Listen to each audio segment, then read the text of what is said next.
সনাতনী স্কুলের চিন্ময় মহাপ্রভুকে বাংলাদেশের ইউনিট সরকার শুধু শুধু বিনা দোষে ওনাকে জেলবন্দি করে রেখে আছে। উনি এতদিন পর্যন্ত না খেয়ে বসে আছেন বাড়িতে। আমরা অবিলম্বে ওনার মুক্তি চাই। প্রতিনিয়ত বাংলাদেশের হিন্দুদের উপরে অত্যাচার করা হচ্ছে, এটা আমরা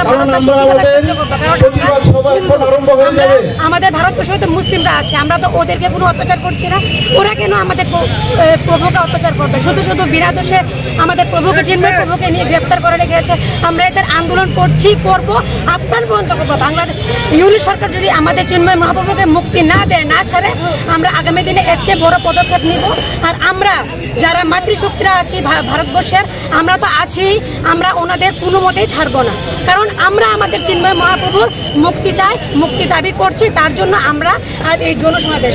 আগামী দিনে এটা আরো অনেক বড় আকার নেবে যদি ইউনিট সরকার আমাদের চিন্ময় মহাপ্রভুকে অতি সত্বর মুক্তি না করে।